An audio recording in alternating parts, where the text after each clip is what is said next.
Bien, hoy tenemos sobre la mesa un material fascinante. Es un manual de enseñanza doctrinal. Se titula ¿Qué creemos? Y lo firma Freddy Delgado. Sí. A primera vista es una guía para quienes se preparan para el bautismo en el nombre de Jesús, pero, a ver, lo que vamos a intentar desgranar hoy es cómo un solo acto, el bautismo, puede ser el eje que cambia absolutamente todo en la vida de una persona, Totalmente. desde su teología hasta, bueno, su forma de vestir. Esa es la clave. Es que no es una simple lista de creencias, es un mapa de ruta completo para una transformación total. Mapa de ruta me gusta. Vamos a meternos a fondo para ver la lógica interna que conecta cada punto. ¿Qué hay que oír? ¿Cómo hay que cambiar? ¿Por qué el bautismo es de una manera muy específica y no de otra? Y cómo todo eso desemboca en un código de vida muy, muy detallado. Es como desmontar un mecanismo para ver cómo encajan todas las piezas. Pues me gusta esa idea, desmontar el mecanismo. Venga, empecemos por la primera pieza que el libro pone sobre la mesa. El punto de partida de todo este viaje. ¿Por dónde se empieza? Se empieza por algo que puede parecer obvio, pero que el texto recalca como la primera necesidad: oír. Oír. Sí, no hay fe sin oír el mensaje. El autor se apoya mucho en una cita de Romanos que dice: ¿y cómo creerán en aquel de quien no han oído? ¿Y cómo irán sin haber quien les predique? O sea, la idea es que la fe no es algo que surge de la nada, Claro. es una respuesta a un mensaje que se ha proclamado. Vale, y para ilustrar esto, el libro usa un ejemplo muy concreto, el de Cornelio, el centurión romano. Lo curioso es que se le describe como un tipo ejemplar: piadoso, temeroso de Dios, generoso, un buen hombre, vamos. Sí. Y aún así eso no era suficiente. Exacto. Y ahí está uno de los primeros puntos de tensión que presenta el libro. Cornelio es, en todos los sentidos, una buena persona. El texto dice que sus oraciones y sus limosnas han subido para memoria delante de Dios. O sea que Dios las tiene en cuenta, las ve y las valora, ¿sí? Pero, a pesar de todo, le envía un ángel para que busque a Pedro y pueda oír sus palabras. La conclusión es tajante. Las buenas obras, por sí solas, no salvan.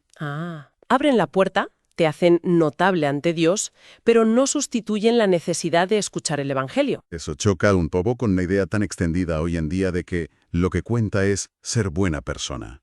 El libro traza una línea muy clara aquí. Muy clara. Tus obras te pueden poner en el radar de Dios, por así decirlo, pero no te meten en el plan de salvación hasta que no escuchas y crees. Explica por qué esa distinción es tan crucial. Totalmente. La lógica que presenta es que la salvación no es un premio a la buena conducta, sino un plan específico revelado por Dios. ¿Vale? Y la puerta de entrada a ese plan es la fe en un mensaje concreto. Sin oír ese mensaje, por muy bueno que seas, estás fuera de ese plan. Es un punto de partida que condiciona todo lo demás.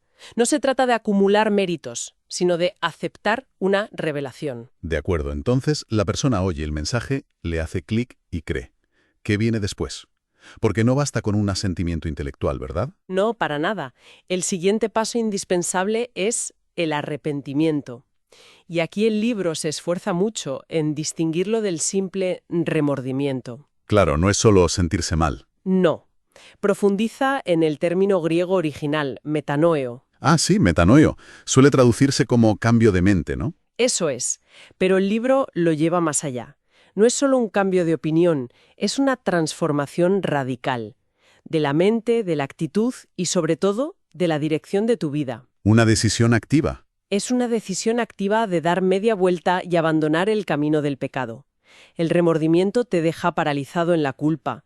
El arrepentimiento, según esta visión, te pone en movimiento en la dirección opuesta. Me parece interesante que se centre tanto en la acción. Da a entender el libro que si no hay un cambio de conducta visible, el arrepentimiento no ha sido real. Sin duda. El ejemplo que usa es potentísimo. La parábola del hijo pródigo. El texto desglosa sus pasos. A ver, primero, volvió en sí, reconoció su estado miserable. Segundo, tomó una decisión: me levantaré e iré a mi padre. Y tercero, actuó. Se levantó y fue. Claro. Ese volver en sí es la metanoio. Es el momento de lucidez en el que decides cambiar de rumbo. Para el autor, si ese momento no se traduce en la acción de levantarse y caminar, no es más que un lamento inútil. Entendido. Oír, creer, arrepentirse, y ese arrepentimiento tiene consecuencias, ¿no? Genera un resultado. Sí, el libro enumera varios. El más inmediato es el perdón de los pecados. También habla del gozo en los cielos, la idea de que este acto tiene una repercusión cósmica. Pero el resultado clave en la tierra es la conversión. ¿La conversión? Es la manifestación externa de ese arrepentimiento interno. Es literalmente volverse a Dios. Y este cambio de vida es lo que te deja listo, te prepara para el siguiente paso, que es el acto central de todo este proceso. Vale, entonces ya tenemos a la persona que ha oído el mensaje y ha cambiado de rumbo por completo. Pero según este libro, ese cambio interno no es suficiente, ¿verdad? No. Necesita un acto externo, un punto de no retorno, que supongo que es donde entra en juego el bautismo. Exactamente. El bautismo es presentado como el sello de todo lo anterior. Y el libro dedica mucho tiempo y detalle a explicar cómo debe ser, porque según su doctrina no vale de cualquier manera. Claro. Primero habla del método. Distingue entre aspersión, que es rociar un poco de agua, e inmersión, que es sumergir completamente el cuerpo. Y la postura es clara. Solo la inmersión es válida. Sí, y el argumento es puramente simbólico y bíblico. Cita el bautismo de Jesús, del que se dice que subió luego del agua, lo que implica que primero bajó a ella, pero la imagen más potente que utiliza es la del apóstol Pablo, que describe el bautismo como ser sepultados juntamente con él para muerte. Ojo, que la idea de ser sepultado en el agua es potentísima, ¿eh? Va mucho más allá de una simple limpieza. Mucho más. Es un acto dramático. Es morir a tu vida anterior y salir del agua como si resucitaras a una nueva. La inmersión completa hace que ese simbolismo sea físico, casi literal. Esa es la teología central que se presenta. La aspersión podría simbolizar una limpieza, pero solo la inmersión puede simbolizar una muerte y una resurrección. Y para esta doctrina, eso es lo que es el bautismo. No es una opción estética, es una necesidad teológica. Vale, hasta ahora el camino es bastante reconocible en muchas corrientes cristianas. Oír, arrepentirse, bautizarse por inmersión. Pero aquí es donde para mí da un giro de 180 grados. Aquí viene el punto clave. No se trata solo de cómo te bautizas, sino de las palabras exactas que se usan. Y la postura del libro es tajante. Tajante es la palabra. Hay una sección titulada Lo que no creemos.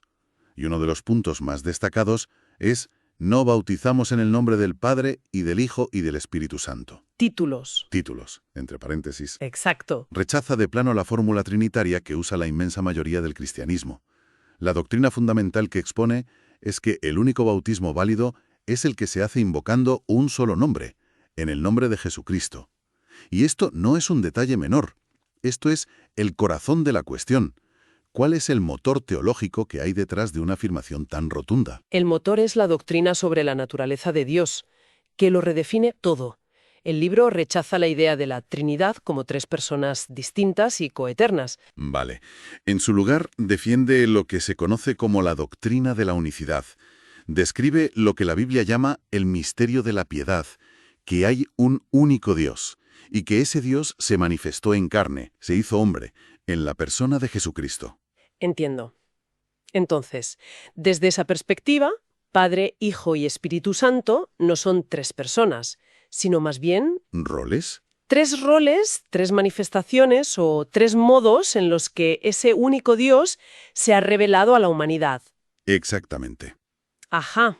Padre se refiere a Dios en su divinidad trascendente. Hijo se refiere a ese mismo Dios encarnado en un cuerpo humano. Y Espíritu Santo se refiere a ese mismo Dios en acción en el mundo y en la vida de los creyentes. Vale. Lo pillo. Por lo tanto, el libro argumenta que Padre, Hijo y Espíritu Santo son títulos, funciones, pero no son nombres.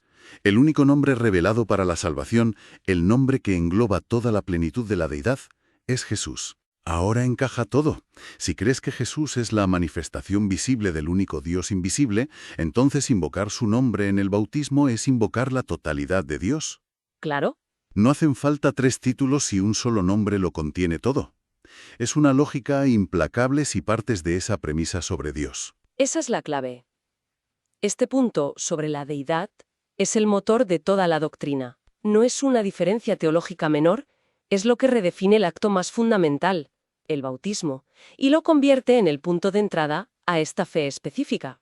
Diferenciándola del resto. Eso es. Y para reforzarlo, el libro se convierte casi en un dossier de investigación del Nuevo Testamento, ¿A qué te refieres? a que enumera sistemáticamente todos los bautismos registrados en el libro de los Hechos de los Apóstoles, después de que la Iglesia fuera establecida. Ah, claro. Menciona el día de Pentecostés, cuando Pedro le dice a la multitud, «Bautícese cada uno de vosotros en el nombre de Jesucristo». Menciona a los samaritanos que habían sido bautizados en el nombre de Jesús. Menciona la casa de Cornelio, a los efesios, al propio apóstol Pablo. Todos los ejemplos que encuentran. En cada caso, según la interpretación del texto, la fórmula utilizada fue en el nombre de Jesús.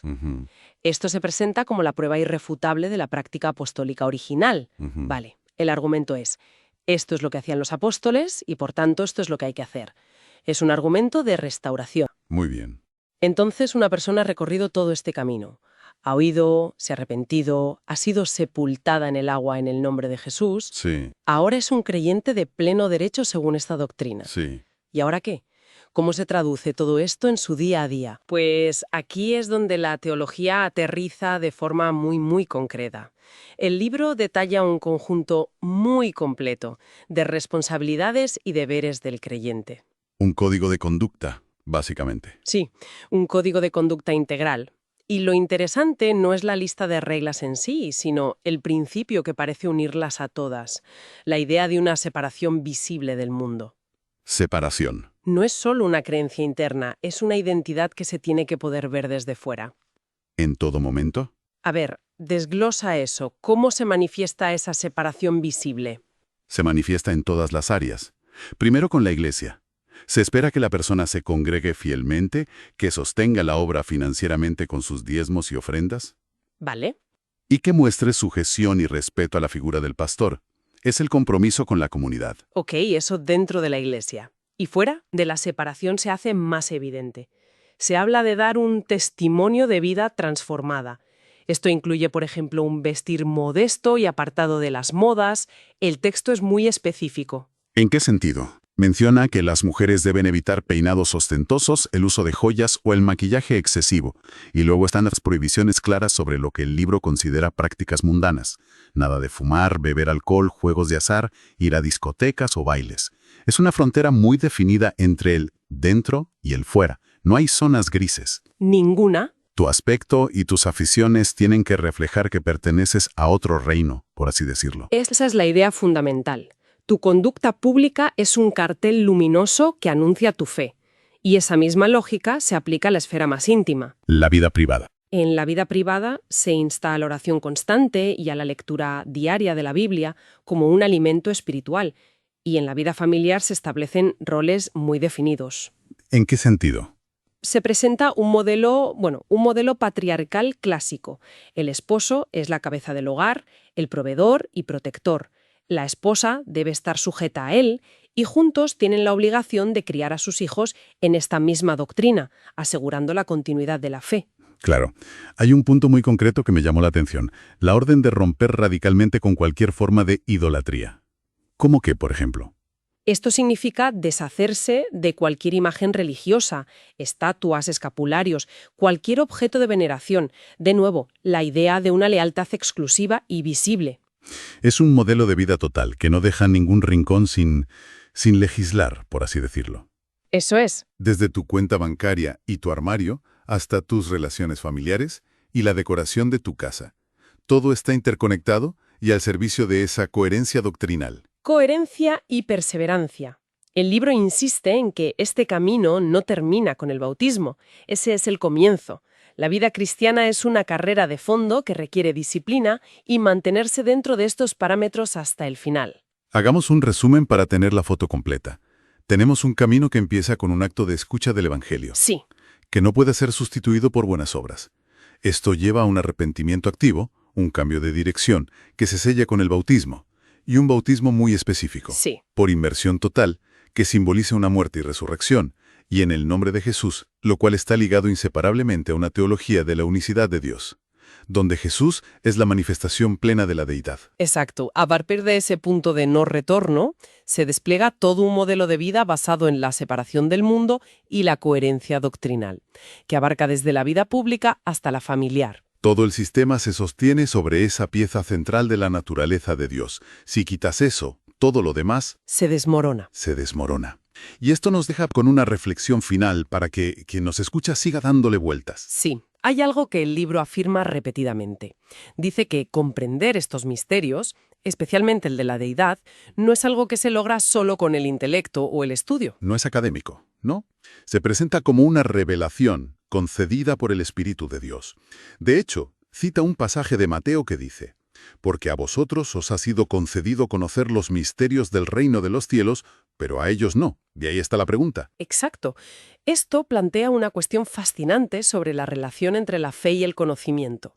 Cómo un sistema de creencias como este distingue entre lo que se puede aprender, estudiar y razonar y lo que solo se puede comprender a través de una experiencia de revelación divina. Claro.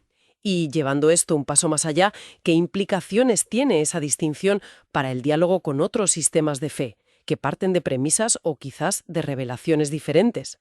¿Dónde acaba el debate teológico y dónde empieza la experiencia intransferible de la fe?